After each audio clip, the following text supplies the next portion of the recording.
to me as an accomplished musician begs the question of what have I accomplished as a musician, and not that much. So good afternoon, everyone. As Warren said, my name is Ian Cromwell. I just want to take a moment here to say it's a really great thrill and pleasure and privilege for me to be invited here, so thank you so much. The title of my presentation is Don't Go In There. Talking about race, racism, and racial issues in the time of the zombie apocalypse. Now, before I get started, I just need to make a really quick announcement. The zombie apocalypse is upon us. While we were getting everything set up, mutated strain of the tuberculosis virus, it's broken out all over the globe. Billions of people have been infected, many killed, very few survivors, and even the few people who have managed to survive this awful, awful disease are prone to sudden violent behavior. Certain seemingly ordinary people are being turned into flesh-devouring, blood-crazed zombies. Others report headaches. Jenny McCarthy said it turned her son into a newt, but he got better. But the key is that there's no known cure, and we here in this room represent the last hope for humanity to survive this terrible, terrible apocalypse. And you know why? Because everyone in this room is a goddamn zombie expert. Let me show you what I mean. Watch this.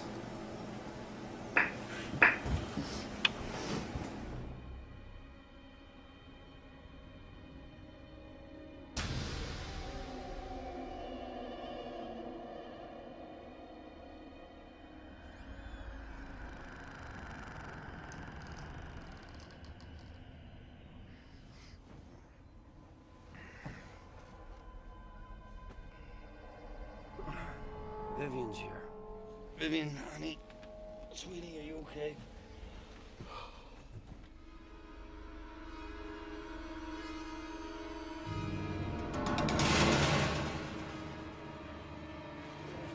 God. Oh, fuck. Call it in. So I'm going to bet there's nobody in this room who doesn't know exactly what's about to happen. By the way, this is a presentation on zombies, so if anyone's grossed out by blood and gore, I guess prepare to be grossed out, because this is about to happen. Call an ambulance.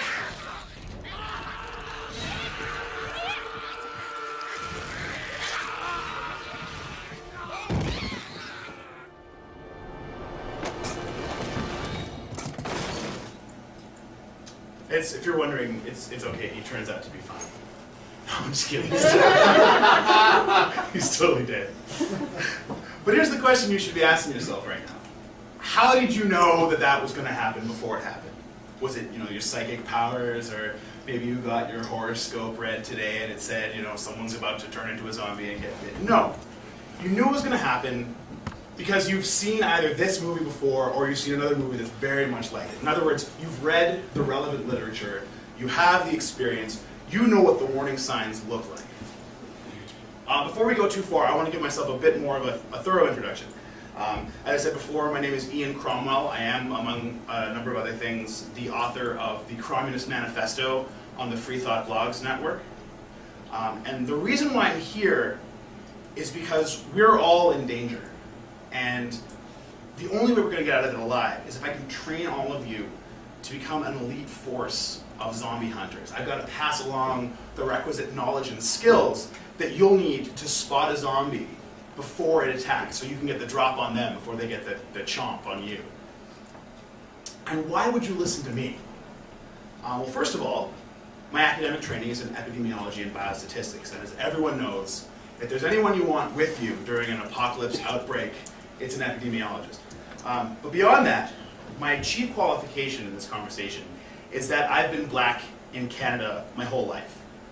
I've been black in this very region of the country. I've been black in the suburbs of Toronto. I've been black in the heart of Vancouver. I've been black in racially diverse schools. I've been black in racially homogenous schools.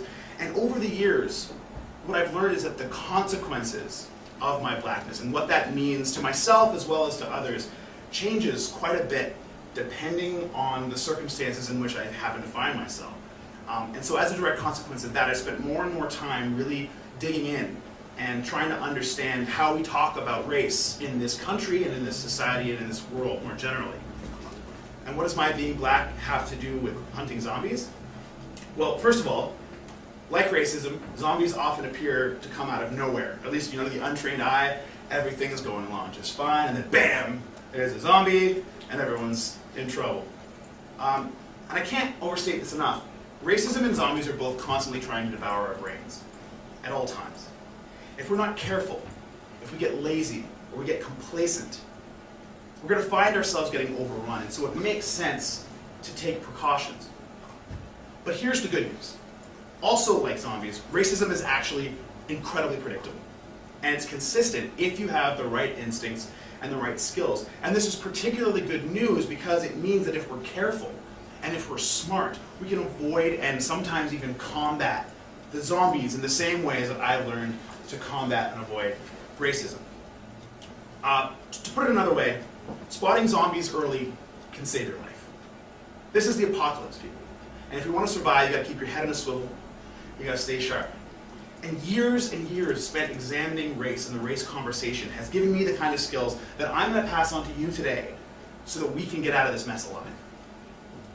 Now, earlier I said that we were humanity's best hope against the zombie hordes, and I wasn't kidding about that. I really do believe that. And the reason I think that is because this is a room full of people who are skeptics. If there's any people in the world, any one group of people in the world who I think are capable of learning the kinds of ideas and skills and techniques quickly enough to make a difference, it's skeptics. We use our skepticism all the time when we evaluate claims about science, about medicine, about religion. Some of us bring in things like politics and economics. So it raises the question, why couldn't we have this conversation, why couldn't we use our skeptical skills when talking about race? The first step to getting there is to establish some basic definitions. What is race? I think everyone, at least, it's 2013, I think we've learned as a society where we've gotten past the point where we think of race as just someone's skin color. I think more and more we're realizing that while there may be some biological component to phenotypic differences between groups, race is not just the color of your skin or who your parents were. You've all undoubtedly heard of the We Are All African campaign, which shows that Homo sapiens shares a common root, common descent in Africa. And so when we talk about these different racial groups, we're not necessarily talking about biological different disparate groups. So if race isn't just skin color, is it just self-identification? Like I call myself black. Is that all it takes? You just call yourself black? If I started calling myself white, which hereditarily speaking, one of my parents is white. I'm just as white as I am black. So is that enough? Would you accept me as a white guy? What if I, looked the way I do, but I felt Chinese? Would you accept me as a Chinese person? Do you think other Chinese people would say, oh yeah, he's totally Chinese? So here's the point I'm driving at. Race is a construct. It's something that we as a society, as a culture, have decided to recognize as possessing some kind of discriminant validity. In other words, we've made it up. The way that race works at a practical level is a collision between someone's ethnic background and then what that background means to that person and how they are perceived by someone else. So sometimes that someone else is, it's government, it's society, it's another individual. But it's an event that occurs when biology and self-identity and perception collide. It's maybe easier to think of race as something that happens to you rather than something that emerges from who you are. But there's something here that I can't stress enough. This doesn't mean that race is not real. This is, it's a common thing that people misinterpret when it means that something is socially constructed. They think that means it's not real. God is not real, but holy crap, does he have a lot of power. Saying that race is not real neglects the reality of the fact that we can see the effects of race play out in all kinds of places. There's discrimination that happens within political or social systems like government, the tendency of groups to aggregate. This is often, you get a high status group moving away from a low status group. We saw absolute bucket loads of it in the US presidential election, with all kinds of attempts to distinguish real Americans from, those other the urban Americans. But I mean, if you've been paying attention at all, or read any of the comment threads, or even read some of the newspaper articles surrounding the I Don't Know More Aboriginal movement, you know that we're no strangers to racism here in Canada either. So I want to shift gears just a bit and get to a slightly different question. What is racism? Again, this actually isn't that easy a question to answer. I mean, we can do the convenient thing, and we can go to the dictionary, which tells us that racism is a belief or doctrine that inherent differences among various human races determine cultural and individual achievement. We can describe it as a policy or a system of government that's based on that kind of discrimination, and then outright hatred or intolerance of people from other racial groups. Are there any problems that you can see with the dictionary definition? Maybe anything that's missing or incomplete or inaccurate? Yeah. The fact that it's basically generated, personally generated. Right. Yeah, that's the only thing that's really missing. It defines all forms of racism and the differences between the different races. But then again, like you said, Reddit, it's a construct. Right. It's something that we personally create. Exactly. And we also know, excuse me, we know that there's a lot of other ways besides just one-on-one interpersonal reactions, interpersonal interactions, where racism plays a role. There was a recent review in, I believe it was the New Yorker, where you've all heard of the stand your ground gun laws that are in a number of states across the country. This is the idea that if you feel threatened, you are justified in pulling out a gun and shooting someone. You don't have a duty to withdraw from a threatening situation. And what they found is that in cases where the shooter is white and the victim is black, the conviction rate is actually 40% lower in states that have a stand your ground gun law than in states that don't have that law. So the law is behaving in a racist way, but not, obviously it's not intentionally. How can a law have an intention? It's a similar story in New York State. New York City has what's called a stop and frisk law, where police officers are allowed to stop and search anyone who they believe is likely to be about to commit a crime, or has just committed a crime, or just looks crimey. And of course, that means that they're stopping, frisking, and arresting almost far and away predominantly black men. The policy itself does not say police go out and search black people because they're dangerous, but that's exactly the effect that we're seeing. But the dictionary definition also presumes that we have a conscious awareness and access to the things that motivate us, and that you have to mean something to be racist in order for it to be racist. I don't know if anyone remembers a couple years ago when Raffi Torres thought it was a good idea to dress up as Jay-Z for Halloween. Blackface has a long history that is pretty much the sole purpose of it was to mock and denigrate black people in the United States. Raffi Torres is not from the United States. He didn't think he was dressing up in blackface, but the reaction that he got was far and away negative because it's tied to this history that he wasn't even aware of. The dictionary definition is rooted in this mid-20th century understanding of what racism is and what it looks like. We're brought up and we're taught about racism using these big dramatic examples like the treatment of African Americans in the US under things like the Jim Crow segregation laws, or maybe even going back as far as slavery. We look at things like apartheid in South Africa, or the genocides in Serbia and Rwanda, and we say, that's what racism is. And those things are racism, but it's not the whole story. So if the dictionary definition isn't sufficient, can we come up with a more accurate one? One that more reflects the nuance of contemporary racism? I think we can. And I want to offer this as a starting place. So first we keep the first part of the dictionary definition. The belief that race is something that meaningfully predicts achievement in individuals or groups.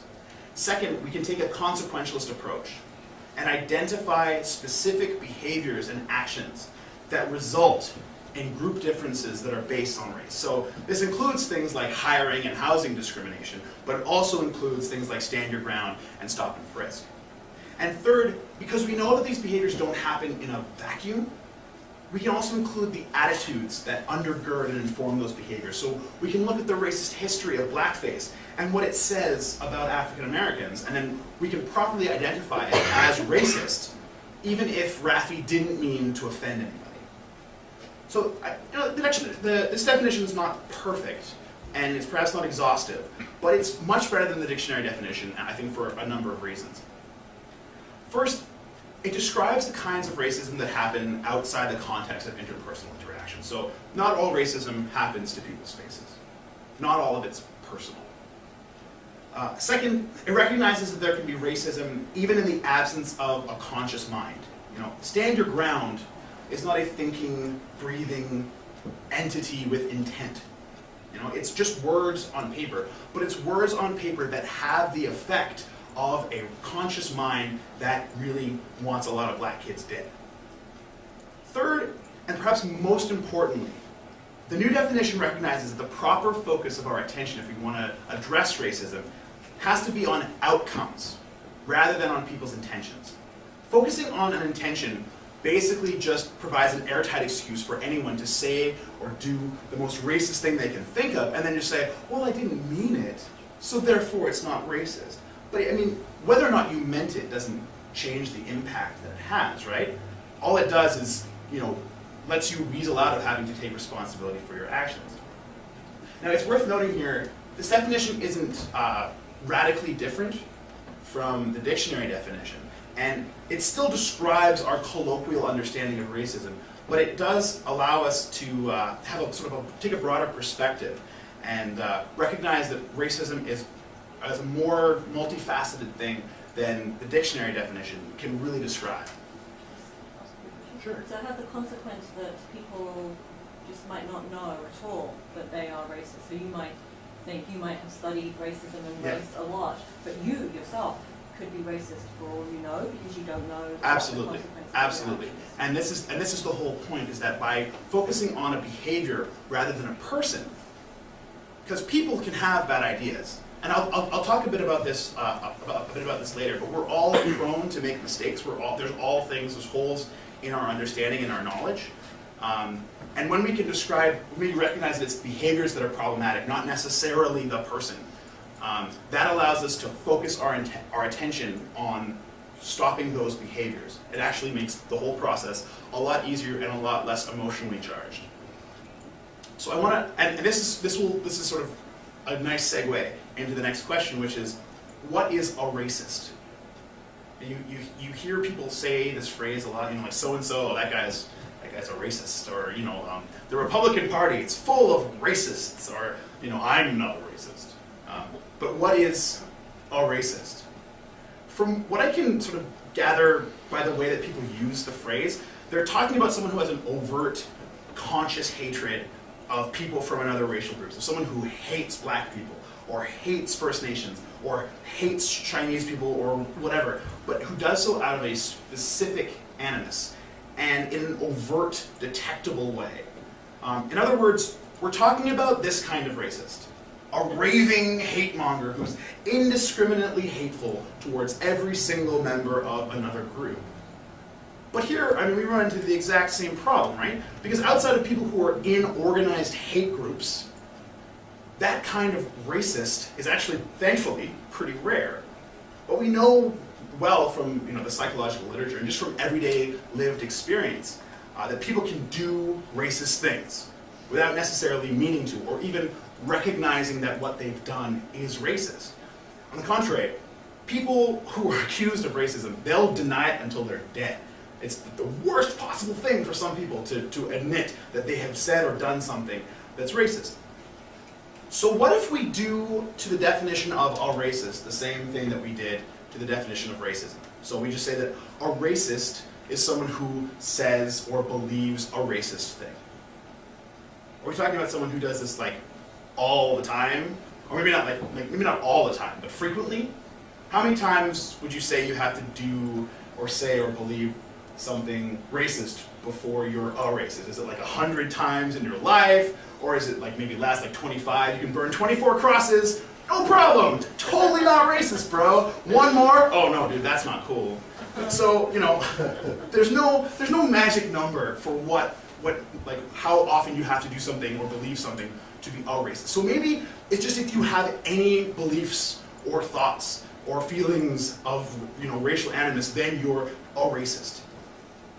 Well, if we take that approach, we run into an entirely different problem. Don't come any closer. They're behind us. Jesus. They're everywhere. Guys, they're everywhere. They're all around us. Under that definition, pretty much everybody is a racist. We're all capable of saying or doing things that are culturally insensitive or ignorant. And sometimes we're not even aware that we've done it until someone brings it to our attention. So if everybody's a racist, then the phrase really just doesn't describe anything meaningful. So is there any way around this conundrum? Well, maybe the phrase a racist doesn't actually mean anything.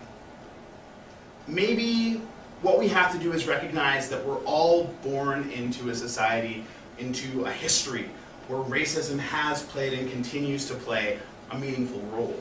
Like any honest reading of our history is going to reveal that a lot of our past is run through with a deep vein of racist ideas and behaviors and actions, and those continue to have an effect today. You know, maybe we have to realize that we're all capable of lousy cognition. You know, like no matter how perfect, how pure we'd like to be, nobody's as 100% pure. This is part of being human because we've got shitty mammal brains. You know, we're pattern seekers, and we have all kinds of psychological heuristics and tricks that we use just to get through the day. And you know, we look around, we see inequality between groups, and we say, oh, well, maybe there's a good reason for that. And we don't necessarily do it consciously. It's just the way that our brains work. So now that we've defined what we're talking about, let's get back to how this is going to help us fight zombies.